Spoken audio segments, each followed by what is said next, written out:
You have cancer, the three words that no one ever wants to hear. But if you or a loved one are living with cancer, you're not alone, thanks to the cancer support community of Greater St. Louis. Today we're going to learn more about the organization and its free services and programs. We're also going to start the program off by talking to one of its members, a 34-year-old brain cancer survivor. So please stay with us next on City Corner.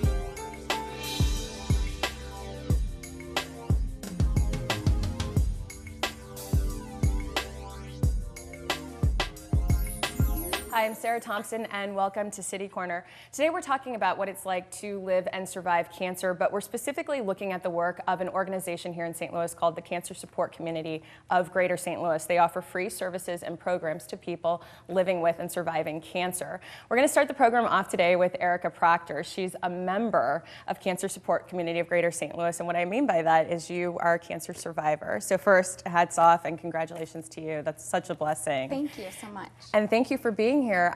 Before we get into your involvement with Cancer Support Community, tell me about your diagnosis. Tell me a bit more about your story. Yes. It was in 2010. I had not been feeling well for. It'd been a while. I mean, as far as a couple of years, I'd been experiencing headaches and just not feeling well. And increasingly, the prior 6 months, as far as 2010, just really feeling off, memory things, just different things. And then, long story short, it just seemed like I was getting jumbled up, and then I had kind of a blackout in, around the summer of 2010. And so I called my doctor and I told him, I said, this is just really not like me. And because I told him about the things that I was getting disoriented and those kinds of things, and so that's when he ordered a MRI, and they saw what they said was they thought it was a glioma, and I was diagnosed with a brainstem glioma, a tectal glioma. And they did some studies and realized that I had no CSF flow to the brain, to or from the brain. It was blocking the cerebral aqueduct. Okay. So it was pretty life-threatening at that point, because you have to have some flow to and from the brain, but it had compromised that area. And that's why it had progressed to the point where it had blocked the flow, and that's what was causing the disorientation and then eventually the blackouts, and it would have just continued to get worse.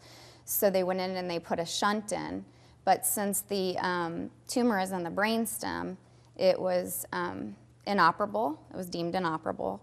And so currently I'm just being monitored by MRI.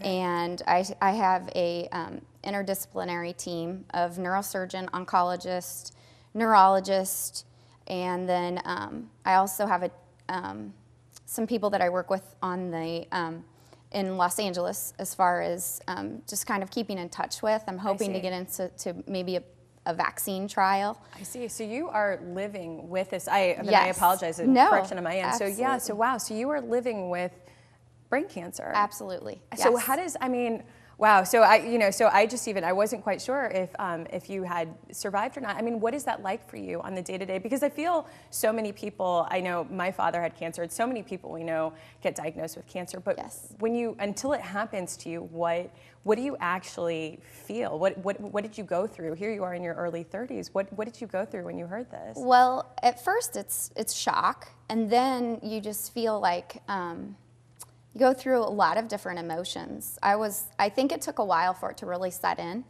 And then I went through just a period of anger a little bit, and then sadness. And I just felt, even though I had people around me, there's this this feeling where you feel, this part where you feel alone a little bit, because there's all these people around you, but there aren't people who know how you feel, especially at 34, because I had a lot of friends who were worried about, you know, they were having babies or getting new jobs and all of this really exciting stuff that you're supposed to be doing. Well, I wasn't even 34 at that time, you know, rewind, I was even younger.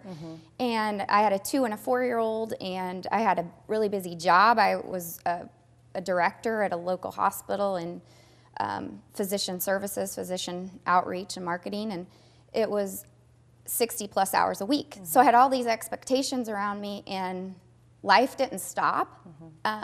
So I just felt really alone a little bit, and that was scary at the same time, and I felt angry a little bit, like, why me?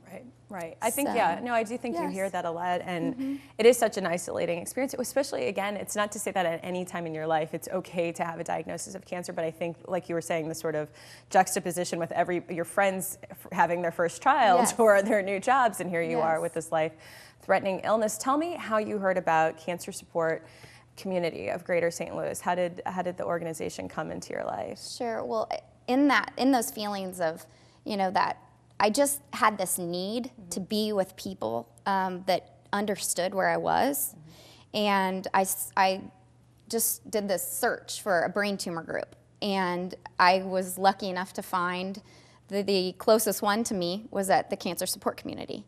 And so I thought, I'm going to go to this and see if it's for me. I'll try it once, and if it's not for me, I'll never go back.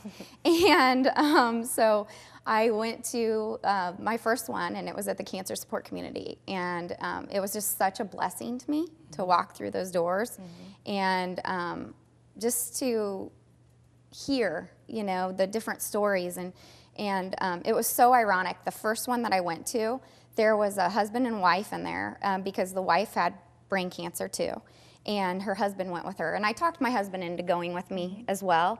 And, you know, he said, I'll go, but we're probably not going to have anything in common with these people, you know. And we went, and in that first meeting, there was a husband and a wife in there, and it was so unbelievable. They were our age, and they had 2 kids, the same age as our 2.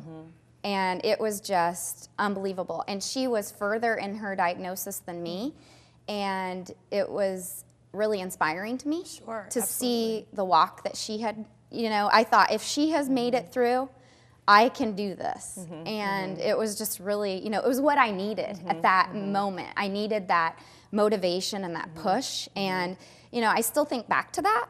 And that's really what's been, you know, her name was Michelle. And I just think of her, and I think, you know, she was inspiring to me, and that's the kind of inspiration that I need to be to other people. It's interesting, isn't it? Because we sometimes focus, there's so many aspects to sort of approaching and dealing with cancer. We look at the money that needs to be raised on the research side, and then you look at the cost, the medical cost. And then there's this kind of like area which you're talking about that it's hard to describe, but that people need to have a base of and connections and a network of people going through with what they are going through in terms of treatment. Because otherwise, without what you're saying, without that sort of faith, that inspiration, that kills your spirit, and that's more than half of it. I mean, you're living with cancer. I mean, how does your day to day? I mean, do you stay in touch with people from Cancer Support Community, or how does sort of faith play a role in this, or the activities that you do? I'm just curious what your sort of day to day is like. Faith is just a really huge part. I've grown so much in that walk, in that part of my life. So that is key for me, first of all. And then I can really tell when it's been a while since I've last been at Cancer Support Community, because my energy feels off. I feel like it sounds really strange, but it's like, okay, I need to go, because it's this, there's no other way to explain it, but it's this need, like, okay, I need to go back there, or it's just, I really enjoy it so much that I want to go, and I need it. I just, it just feels, things feel off. I'm not in balance when I haven't been for a while. There's classes that I really enjoy, and they just help me to feel peace and at ease if things get really stressful and, you know, just out of whack. I was going to ask you, what specifically do you do there? Because I know Sure. they offer services of programs, and we're going to talk more about Yes. that in the second half, but what classes do you take? Yes, well, my favorite one is, it's the Tibetan bowls class, the Qigong, and it has really helped. For me, it just helps soothe me, and I think maybe the vibration of the bowls somehow help my brain. I don't know. It just helps to kind of calm me, and maybe it's nerves, but in some way I feel like maybe that vibration of the bowls is healing to me. And so that is really key for me. And then another thing for me, you ask how I deal with this since I am living with it still, is I have learned that I can only control what I can control. And so diet and exercise has been a big thing for me. And I've really tried to focus on eating healthy and exercising. And so I've taken some healthy eating classes. That's really where I got turned on to a lot of the healthy cooking and how to through the the cancer support community. And I wish that I was closer. I'm in the Metro East, so if I was closer, I would take all kinds of exercise classes all the time. But that's what's so neat about cancer support community is that you can try things, and if it's not for you, you don't have to do it again. But it's just so neat that you can try it and see. And it was really funny because we joined the Y in our town, and I wanted to try the yoga class, and they were like, well, you have to sign up for 7 weeks. And I'm like, but I just want to try it because I was used to cancer support community, and it wasn't quite as user-friendly as, what I was used to, because I thought, well, I may not physically be able to do some of the things the other, members can do. No, well, I thank you for sharing your story. Sure. Wow, I mean, very inspirational and motivating. I mean, it really, and I think we're the same age, and so it's just hearing, what you're saying and just how you're living your life. It's, I just have much respect for you, and thank you for sharing that. We're going to actually, when we come back, we're going to learn more about Cancer Support Community of Greater St. Louis from the Executive Director, Laura Rossman. She's going to tell us about the free services and programs that the organization offers. So please stay with us right here on City Corner.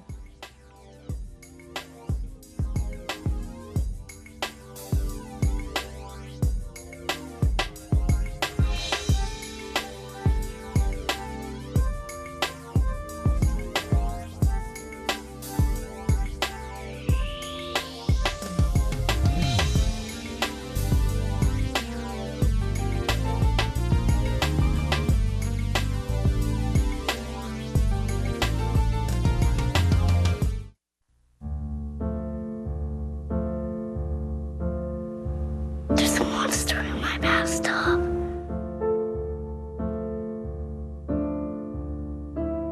There's one on the couch. There's a monster on my bed. Keep innocent things from triggering an asthma attack. Please make the monsters go away. Learn how to stop their asthma attacks at noattacks.org. When some people struggle with their mortgage payments, they become frozen, petrified. Not knowing what to do, they do nothing. But the people who take action are far more likely to get the most positive outcome. Making home affordable is a free government program. Call now to talk one-on-one with a housing expert about the options that are right for you. Real help, real answers, right now.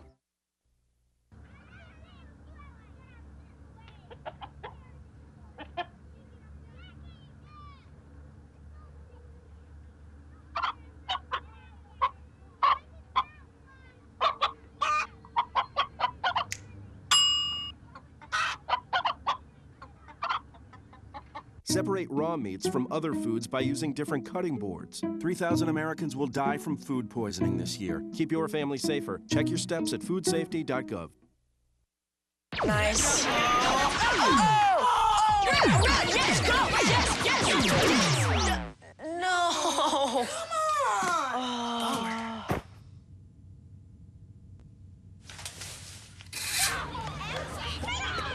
Oops. Yeah, sure.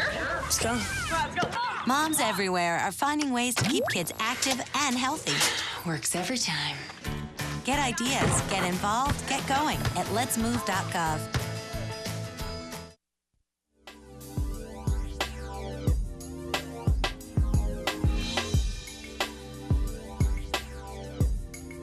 Hi, I'm Sarah Thompson, and welcome back to City Corner. Today we're talking with the Executive Director, and really earlier we talked with a member of the Cancer Support Community of Greater St. Louis. And what we're focusing on today is what it's like to live with cancer, but also sort of the programs, free programs and services that the Cancer Support Community offers to people in the Greater St. Louis area. I'm now joined by Laura Rossman, the Executive Director of the organization. Thank you for being here. Oh, thank you for having me. So so in the first half of the program, we spoke with Erica. She's a member. She's living with brain cancer, and she shared sort of her not only experience of being diagnosed, but some of the programs that she sort of does with the Cancer Support Community. But tell me more, because I think the key thing is these are free programs and services. So tell me more about these programs, classes, just the initiatives of the organization. Well, we're trying to provide programs that help people live with a good quality of life, even if they're living with cancer or if they're beyond their cancer treatment. Okay. We have support groups, educational workshops, stress management programs, and we have a program that helps people with physical products that would help along their cancer, so nutritional supplements and incontinence products and wigs and bras. Well, tell me a bit. We were getting into some of like the classes, and I mean, there's quite a variety of things that you offer, because as we talked about, I mean, when you are diagnosed with cancer, there's the full stage of the medical side of it, the insurance, the billing, but then there's this whole sort of other part of how do you have the infrastructure and support to kind of live day to day. So tell me again about like the networking aspect and some of the specific classes that you offer. So one of our core principles is getting people together, connecting people who truly know what each other are going through or in similar circumstances. As Erica mentioned, you feel very isolated. And so we have a lot of group support. We have networking groups that are cancer specific. So there's a brain tumor group that Erica attended, but we have also just groups with just cancer patients of many different kinds that meet weekly for emotional support.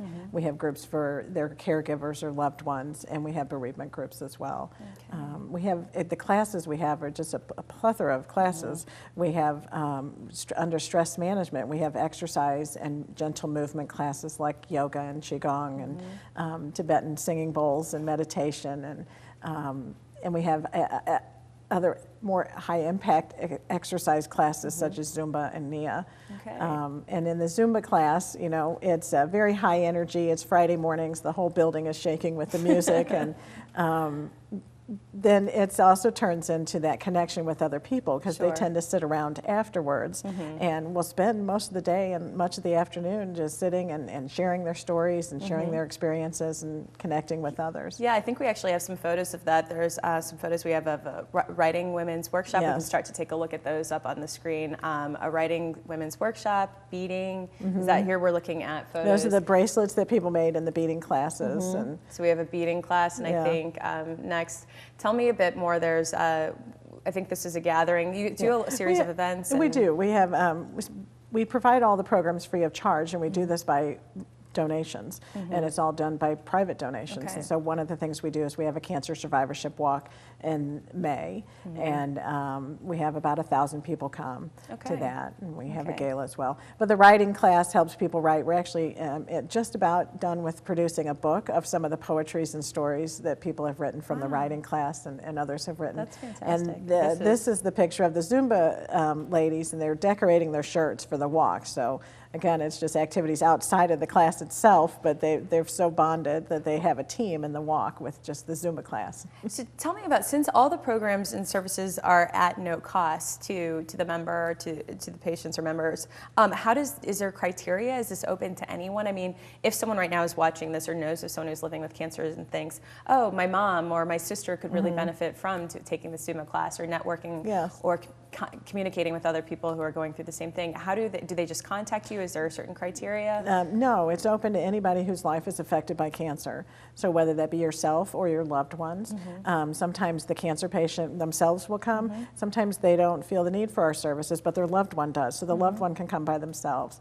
And you can call, you can visit our website, you can come by and visit. You don't need a referral of any sort. Just pick up the phone and give us a call or drive by and visit us. Tell me about this new, a new children's or kids program, because obviously, even in the case we heard with Erica, she has 2 young children. Right.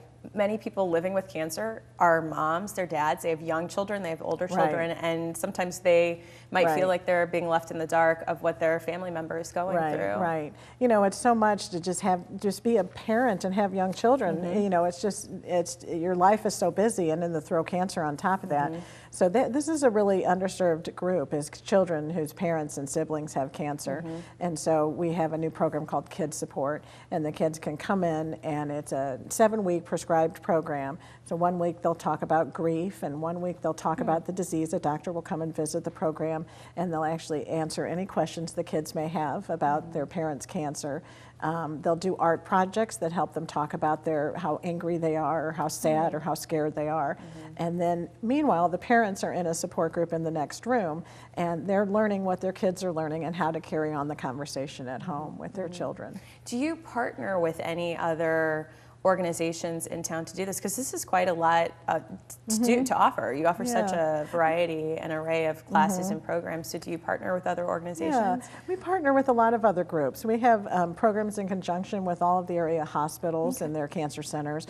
We have programs with the Leukemia and Lymphoma Society, with the St. Louis Ovarian Cancer Awareness Program, with PanCan, you know, which is Pancreatic Cancer Network, Action Network. So we try to partner with any other organizations possible, because the more we work together, the more we can get accomplished. I thought Erica, just her sort of interview was a great testimony, obviously, to the relationship and, again, the services that Cancer Support Community provides. I mean, are there any sort of testimonials or members who are currently, you know, sort of going to any of the classes or activities, but any sort of testimonials that come to mind that really sort of best describe what you do? Well, I'll never forget this one story by a member whose name is Jane, and she talked about when she got done with treatment, she was this unrecognizable person. Her fingernails turned to jello, her hair became a Brillo pad. She had straight hair, thin hair, and it comes in curly and a different color after you go through treatment. And you go through all these body changes that she said, I was unrecognizable, and I could go to Cancer Support Community and find other people who knew what I was going through. And I said, don't worry, give your hair a little bit of time, it'll grow back to, you know, how it was before, and or if you like this new style, keep it. Right. There was another story of a woman with ovarian cancer, and she was newly diagnosed, and she felt like it was a death sentence. And she came to the Ovarian Cancer Networking Group and found 20 women in this group that have been living with ovarian cancer, either surviving it, beyond it, you know, out cancer-free, or still living with cancer. Do you find a lot of friendships that develop, like past, beyond? Oh, yes. Yeah. Yes. And there, you know, that's the community part of Cancer Support Community.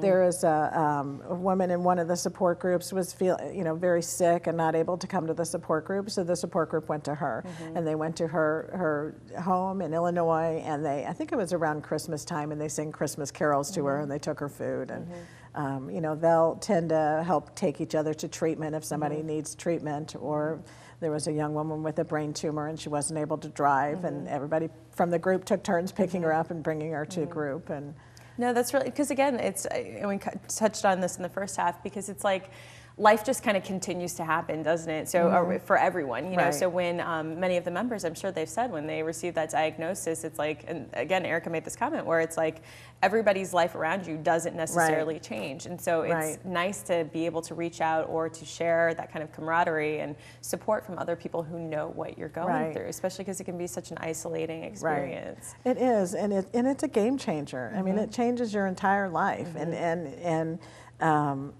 Cancer Support Community is there to help with those changes and help dealing with them, because there's a lot going on. That's a lot to deal with, even in terms of exercise and nutrition.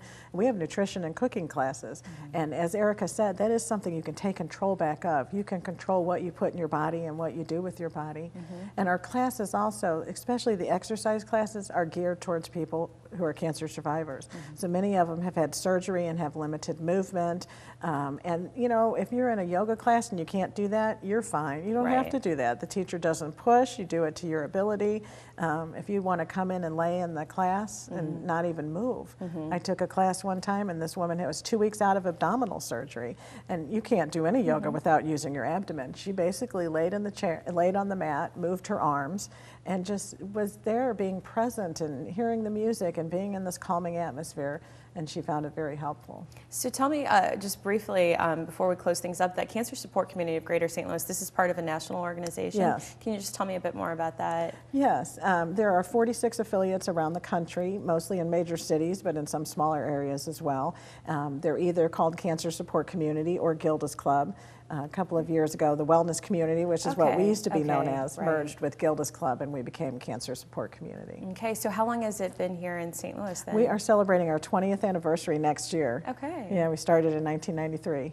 And how many people would you say roughly that you've served? And maybe not necessarily, I don't know if you'll know off the top of your head in those 20 years, but just each year you... It's been well over 10,000 people that we've served in the 20 years, and probably pushing 15,000 at this point. We serve about 1,700 people a year right now. Okay, well, we have the information for people to find out. Basically, you're saying anyone can reach out. We have that information, so we'll throw that up on the screen. So if you know someone who is living with cancer, if you're watching this at home and you do, please look at this information. We're going to throw it up quickly. It's Cancer Support Community of Greater St. Louis, and you can reach out to them.